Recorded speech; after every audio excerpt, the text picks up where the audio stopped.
Hello and welcome to News9 Live. My name is Brijesh Pandey and I'm joined by Meghalaya Chief Minister Conrad Sangma. So thank you so much for taking out time for us. My first question would be, how has Meghalaya improved economically during your tenure? Well, last 5 to 6 years, in fact, has seen a tremendous increase in the overall government expenditure that we have done. And that is, of course, reflective of all the work that is happening at the grassroots level. And maximum amount of increase that has happened, or the percentage of increase that has happened in the capital expenditure, which means investment on roads, buildings, other forms of infrastructure. So those expenditures have gone up. In fact, in the last 5 years, our expenditure has doubled. So we were at a 12,000 crore expenditure annually. And today we are almost touching 25,000 crores in a matter of 5 to 6 years. So definitely it's a reflection of the kind of work that's happening. If you look at also the kind of work that has happened at the farmer level and the different missions that we have done at the grassroots level, the different programs for the youth, a lot of stress on entrepreneurship by coming up with very, very tailor-made programs for entrepreneurs. In almost every aspect of development and governance, we have tried to have a stakeholder approach. And we looked at, say, for example, the farmers, the youth, and the women, and had a very much holistic approach to development.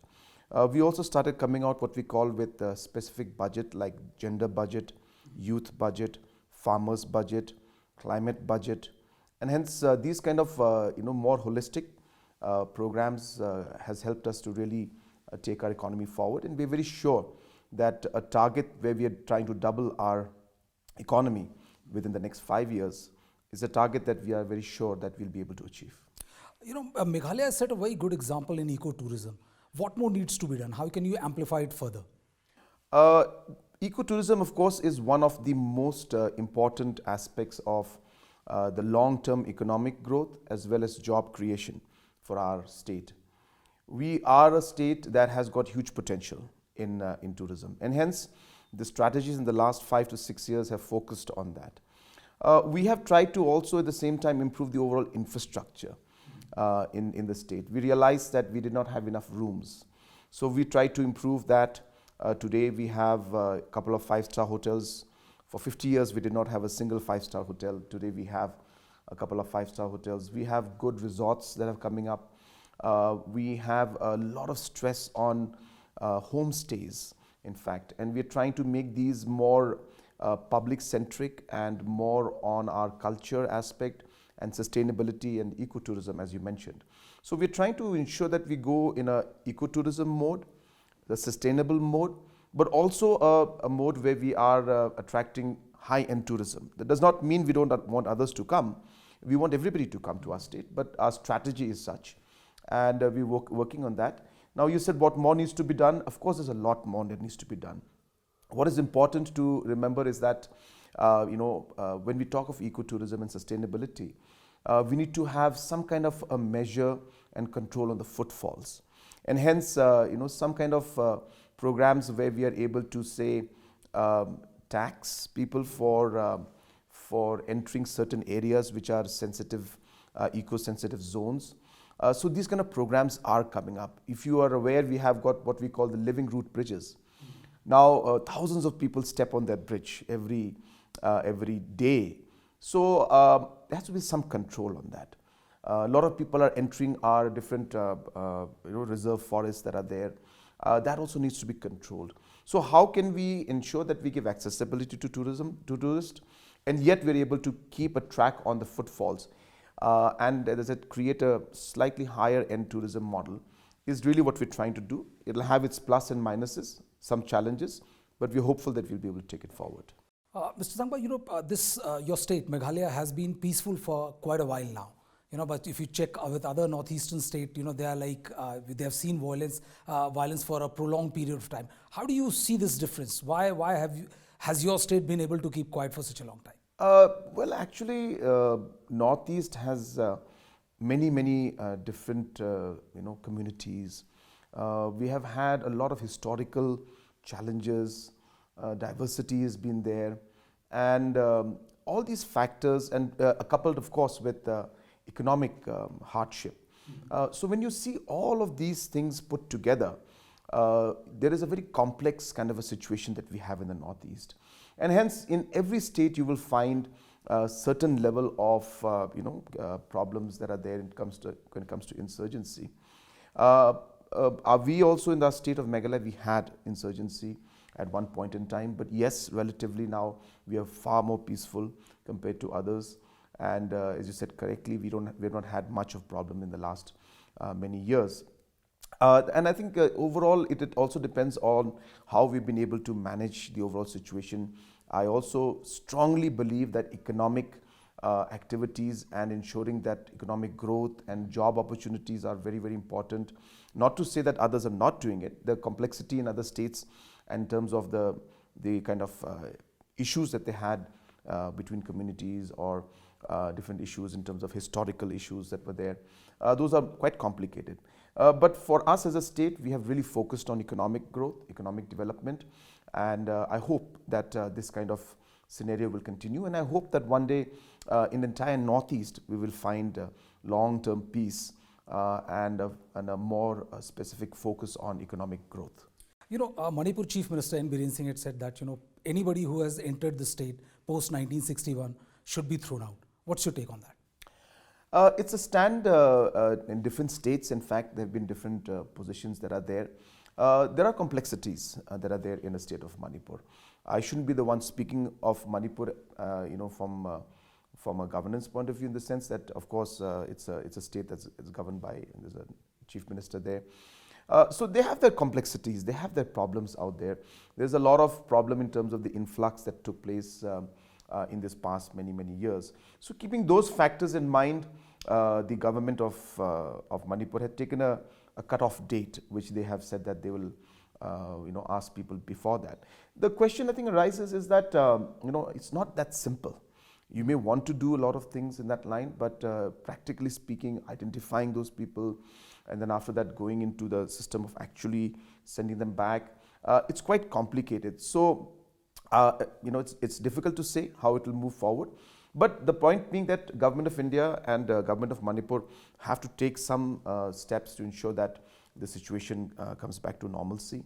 A lot of people are suffering out there, and maybe this step that they're doing is targeted towards finding some kind of a solution, I hope. Do you see the violence ebbing out? Because there's a lot of ethnic conflict which is going on, and also the fact that it kind of impacts Northeast also. Do you see the violence ebbing out? Do you? See, the situation in Manipur is very complicated. I think it'll be incorrect for me to come in and say that why this is happening, why that's happening. There's a long history to it, and it's very complicated. Therefore, the way I see right now, more needs to be done. There has to be a bit more political will in terms of certain steps to be taken to bring in an amicable kind of a solution in this. Bring the different groups together to be able to talk. I think overall religious groups, different organizations and civil society will play a very important role in building up the confidence. So bringing peace and bringing normalcy back and also bringing in the trust back are very different things. You may be able to contain the violence for some time and then slowly build up confidence among the people, but bringing in trust again and long-term stability and also the scenario which was before the violence may take a bit more time, because it's really now deep-rooted. A lot of challenges are there. But yes, if the right steps are taken, we can still move towards an amicable solution. Mr. Sangma, Meghalaya is a state which is AFSPA free, but this is not the case with other northeastern states and all. How have you been able to achieve this? See, number one, I have been against the Armed Forces Special Power Act for a very, very long time. In fact, my speech in 2001 when I was campaigning in Manipur, and then you compare that speech to even now, I've always maintained it.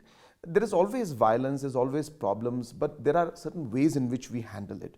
Of course, I'm not saying that ASPA didn't do its part in terms of, at least to some extent, controlling situations. But is that the best way to do it? Well, we have to again examine the whole thing. So therefore, first of all, I've been against that, number one. Number two, I feel that there are better ways to handle situation, and you must have a multi-pronged approach when it comes to situation and cases of insurgency to be resolved. So when it comes to the state of Meghalaya, we were able to, as I said, move forward in a very peaceful manner, and we were able to bring down the overall insurgency and complication. And when we moved to Government of India, urging that AFSPA should be withdrawn, after seeing the overall situation in Meghalaya, the Government of India has withdrawn. So we are thankful to Government of India for that, and it has, as I said, a lot to do with a lot of the work that was done by the government in terms of, as I said, ensuring peace in the state. Well, what are the recent, development activity that has been taken in the state, and how is it helping the state to grow? So I have always believed that development, of course, has to be seen from multiple angles. Just by having roads and large infrastructures and not being inclusive in nature and not being respectful of the environment and not involving the community will not be a holistic development. So I've been very particular that while we aim and targets towards building and moving towards a GDP-based, target-based economy, which is something I believe in, we also have to find how we can actually involve and make this development inclusive. And as I said, at the same time, to ensure that the environment is respected. So if you read my budget this year, you will see that we have looked at 10 different opportunities to really boost our economy, whether it's the investment in tourism, whether it's investment in roads, infrastructure, whether it's investment in power sector, whether it's the work towards farmers, what investment will be made. So our development model, as I said, has been very, very holistic. And in the recent past, if I go, say, for example, with the development in terms of our infrastructure, we have built more roads in the last 5 years than was built in the last 20 years. We have, connected through the Jal Jeevan Mission more pipe connections that were were given in the last 45 years. We have built new infrastructure for all the block offices, all the government schools, all the government colleges, almost all the hospitals and CHCs. Of course, it's in phased manner, but the process has started. So the kind of focus that has been there on infrastructure has been like never before in our state. So I can't give you all the details, it'll take a lot of time, but we have really focused on infrastructural development. At the same time, we have also focused on, as I was mentioning to you, a stakeholder approach, where we involved, say for example, the women's group. Now, we feel that women should be active economically in the state. Before I took over, there were about 4,500 self-help groups in the state. Today, in a matter of 5 years, from 4,500, we have close to 45,000 self-help groups. 10 times. 10 times more in just 5 years. And the money revolving within these self-help groups, which was at about 30 crores when we took over, today is above 700 crores. So this money is in the banks of the self-help group, women's self-help groups. They're revolving it, they're moving it. We are helping them again further by giving them processing plants, training, packaging materials, marketing the products outside, mission mode programs with farmers and agricultures mixed with the self-help group movement. So we really, while we're doing the infrastructure growth, we're also ensuring that people should be involved and inclusive, the youth, the farmers, the women, in this overall economic growth and development story of the state. And we also realize that while farmers and self-help groups are moving, the real people who push the economy to the next level are entrepreneurs. And hence, without entrepreneurship, the state cannot move forward and no country can move forward. So we have come up with one of the most aggressive entrepreneurship programs, which we call Prime, and a new program called CM Elevate, where even up to 75% subsidy is given by government of Meghalaya to set up any business. So you want to put up a movie theater, we'll give you 50% subsidy. If you want to put up a music industry by putting up a studio, 50% of the subsidy will be given by the state government. So we have targeted 20,000 enterprises in the next 3 years to be funded and pushed so that, and we've kept a corpus of close to 300 plus crores in terms of subsidy to be given, and additional 300-400 crores through banking linkages to be given to these entrepreneurs to start their business. And the reason I feel that is because I was an entrepreneur 20 years, 30 years back, and there was no system to actually help entrepreneurs in our state. And I realized that there are many people who want to do things, but they just need a bit of support. And that's why entrepreneurship has been pushed. So on and so forth. We have got many such programs going on. I don't think our interview time will allow us to go into all of that, but this is just a gist of the few things that we have done. See, elections are around the corner, impossible not to ask questions related to that. Former Congress President Rahul Gandhi started Bharat Jodo Nyaya Yatra from Manipur. Then he went to various, passed through various northeastern states. What do you see is going to be the impact of Bharat Jodo Nyaya Yatra? No, see, it's everybody has a right to have the yatra and meet people. It's a good thing. I don't think it's a bad thing, and Mr. Rahul Gandhi is doing what he feels correct. But the question I think every party, any organization, or any individual will ask is that I could be, it's like which I keep telling people, it's like playing football the whole day, and then realizing that you have not scored any goal because there was no goal post.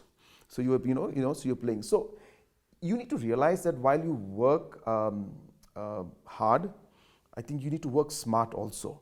And you need to realize that maybe the time spent in the yatra, if it had been spent in maybe talking to allies or organizing the party or bringing up the cadre and focusing on the strategy of the party and looking at internally what's happening in the organization, maybe that would have had more result, is what I personally feel. So yatra is a good thing and you spend a lot of energy in it, but is it having the desired results, or will it have more impact than if you had spent it on other things? Because time is limited resource.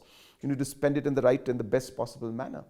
So I'm not very sure whether he will get the results, if he had done maybe something else, use this time to do something else. But once Congress was the most dominant party in the northeastern states. Now it is not there anymore, and they have been talking about the violence which is going on in Manipur for a long time, and that is perhaps the reason why they started the Bharat Jodo Nyaya Yatra from there. Do you think that this Nyaya Yatra will strike a chord with people in northeastern states, or will show up there? I'm sure there'll be some people who will connect to it. There's no doubt about it, but will it have the desired result is what I'm saying. It may not have the kind of desired result. It may not have the scale of the kind of result that they would expect is what I'm saying. So, and also, as you said correctly, Congress has been there for so long. So they need to introspect and find out what's happening. Why is it that this kind of response they're not getting, or the kind of impact that they should be having is not happening? They need to introspect. Elections are around the corner. What exactly is your party's strategy to make sure that this time you come up and you win both the Lok Sabha seats in the state of Meghalaya? Yes, we are working hard. Last election in 2019, we had an understanding with one of our coalition partners, and we had supported their candidature.